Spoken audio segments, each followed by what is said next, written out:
Hello everyone, welcome back to organize learning channel. अगर आप मेरे चैनल पर नए हैं तो चैनल को सब्सक्राइब करें, वीडियो को एंड तक ज़रूर देखें और अगर आपको वीडियो अच्छी लगे तो वीडियो को लाइक शेयर और कमेंट करें। तो आज की इस वीडियो में हम डिस्कस करने वाले हैं जो डीओई दिल्ली की तरफ से क्लास 10 के लिए इंग्लिश का प्रैक्टिस पेपर दिया गया है। तो इसके कुछ क्वेश्चन जो है, यहाँ तक के जो क्वेश्चन हैं हम पिछले वीडियोज़ में डिस्कस कर चुके हैं। अब हम आगे वाले क्वेश्चन जो देखते हैं। तो जो 6th पार्ट है वो हमें क्या दिया गया है, answer any 4 of the following in about 40 to 50 words each. तो ये जो क्वेश्चंस दिए गए हैं इनका 40 से 50 शब्दों में जो है आंसर करना है। ठीक है, तो फर्स्ट पार्ट क्या दिया गया है, Mr Keesing was a strict but kind teacher. Mr Keesing जो है वो स्ट्रिक्ट तो थे लेकिन वो काइंड दयालु टीचर थे। तो explain the truth of this statement, तो हमें इस स्टेटमेंट का ट्रूथ बताना है और ये चैप्टर से लिया गया from the diary of Anne Frank. ठीक है, तो इसका आंसर लिखेंगे हम। तो देखो इसका आंसर हो जाएगा हमारे पास, Mr Keesing was a strict but kind teacher because he did not allow students to talk in his class as he wanted them to concentrate on their studies. तो क्यों थे वो स्ट्रिक्ट लेकिन काइंड, क्योंकि वो स्ट्रिक्ट इसलिए थे क्योंकि वो बच्चों को अपनी क्लास में बात नहीं करने देते थे, और काइंड इसलिए क्योंकि वो चाहते थे कि वो जो बच्चे हैं वो अपनी स्टडीज़ पे कंसंट्रेट करें और वो आगे जाके अपने जो स्टडीज़ की वजह से है बहुत अच्छा कमा सके, कर सके। ठीक है, नेक्स्ट पार्ट आता है हमारे पास। नेक्स्ट है, what is the theme of the poem how to tell wild animals. ये जो पोएम है how to tell wild animals, इसकी थीम क्या है। तो the theme of the poem How to Tell Wild Animals is to identify and differentiate different animals from one another। तो जो basic theme है इस पोएम की How to Tell Wild Animals, ये क्या है कि जो अलग अलग टाइप के एनिमल्स हैं उनको पहचानना और उनके बीच में फ़र्क जानना, एक दूसरे से वो कैसे अलग है और कैसे उनको पहचानना है, ये इसकी थीम है main. The way to identify animals are risky and funny as well. तो जो एनिमल्स को पहचानने के तरीके जो इस पोएम में दिए गए हैं वो रिस्की भी होते हैं और वो फनी भी होते हैं। ठीक है,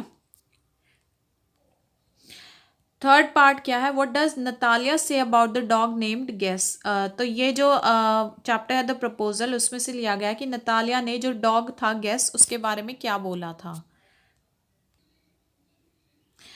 तो Natalia said that Squeezer was superior to Guess Lomov's dog.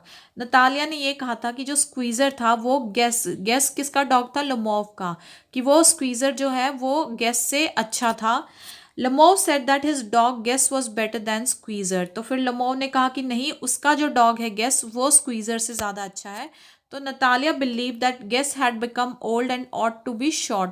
लेकिन नतालिया क्या बिलीव कर रही थी कि जो गेस है वो अब बूढ़ा हो चुका था और वो अब अपनी एज की वजह से जो है छोटा दिख रहा था, शॉर्ट दिखता जा रहा था, हाइट में भी छोटा लग रहा था। ठीक है,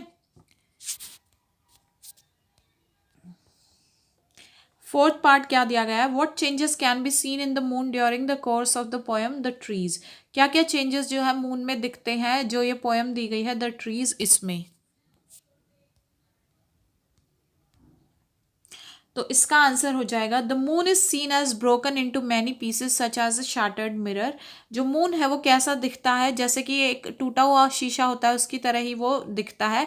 ऐसा क्यों बोला है ऑथर ने, क्योंकि this change is caused by the trees that have made their way from her home to outside. क्योंकि ये जो चेंज उसको दिखता है वो इसलिए दिखता है कि जो ट्रीज है उसके घर से घर के बाहर, उनकी वजह से दिखता है। क्यों, their branches have risen into the sky blocking the moon.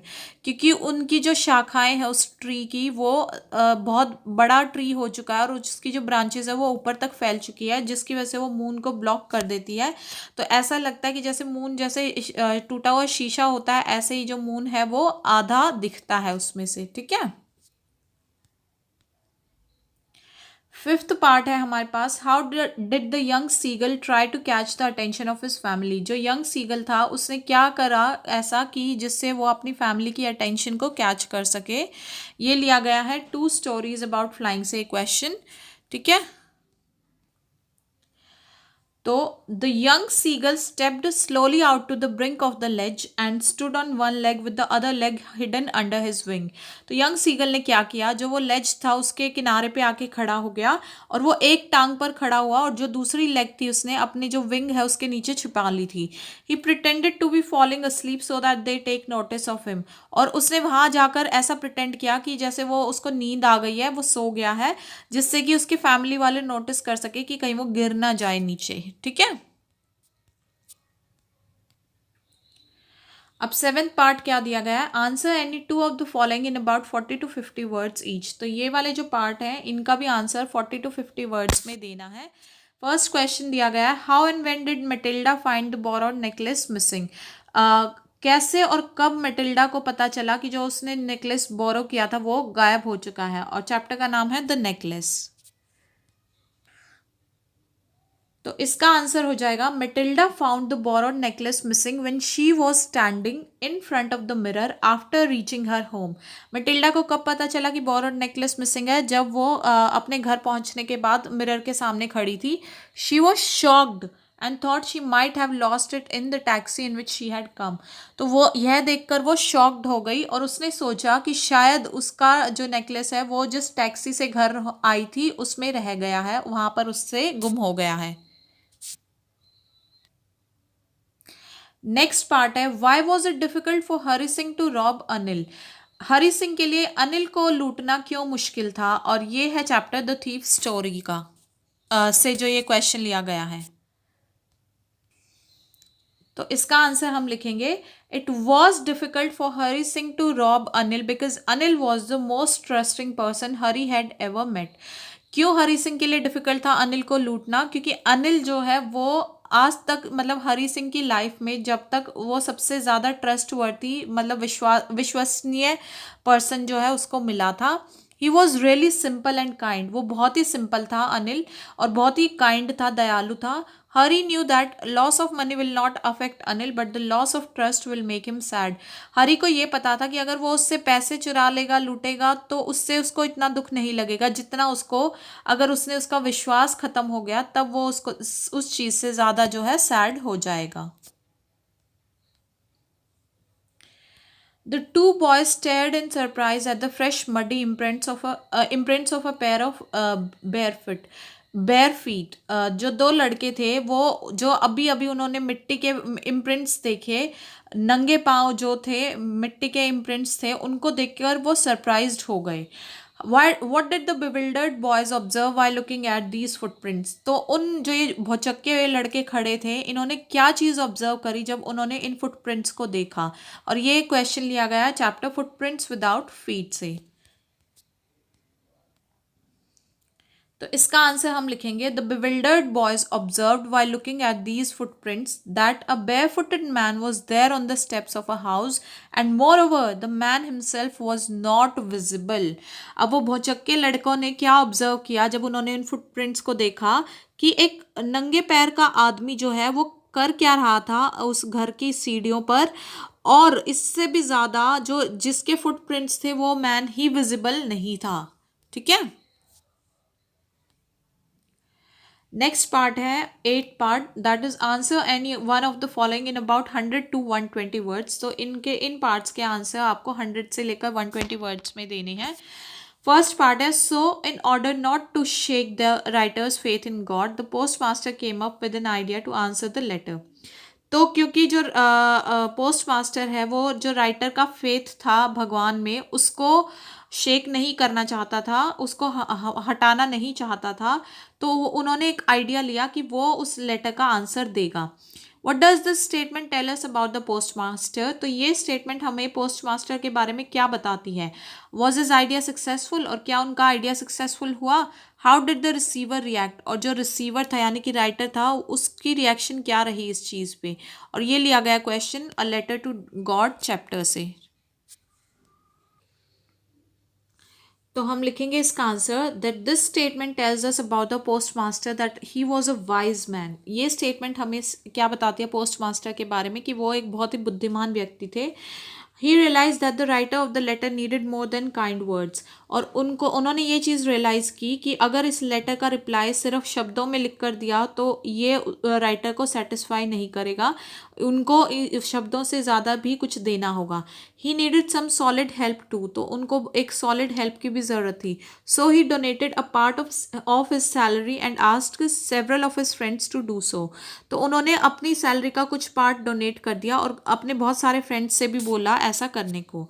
His idea was successful but not completely, as the writer was expecting 100 pesos from God, but he was able to send only 70 pesos.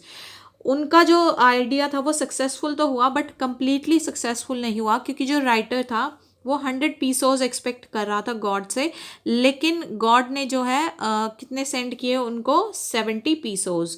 So he wrote another letter to God demanding the remaining 30 pesos but not through mail because he thought the post office employees were a bunch of crooks.